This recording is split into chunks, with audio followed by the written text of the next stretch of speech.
Mga kapuso, magpapaulan muli sa maraming bahagi ng bansa ang binabantayan nating low pressure area. At ayon po sa pag-asa, apektado po niya ng Metro Manila, ang Ilocos Region, Cordillera, Central Zone, Calabarzon, Mimaropa, pati na rin po ang Western Visayas. Pinaalar ko po ang mga residente sa banta ng baha o kaya naman ang landslide. Namataan po ang nabanggit na low pressure area, 235 kilometers po yan, kanluran ng San Jose, Occidental, Mindoro. At good news po ay mababa po ang tsansa nitong maging isang bagyo. So, mga susunod na oras ay posibleng lumabas na po ng PAR na sabing low pressure area bago tuluyang mag-dissipate o malusaw. Base po sa rainfall forecast ng Metro Weather, uulanin na ang ilang bahagi ng bansa ngayong umaga pa lamang. Magiging malawakan na po yan pagsapit ng hapon at mamayang gabi. Posible po, mga kapuso, ang heavy to intense rains, kaya mag-ingat po tayong lahat. And happy Monday po sa ating lahat.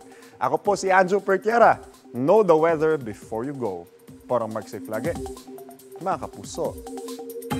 Kapuso, huwag magpapahuli sa latest news and updates. Mag-iuna ka sa balita at mag-subscribe sa YouTube channel ng GMA Integrated News.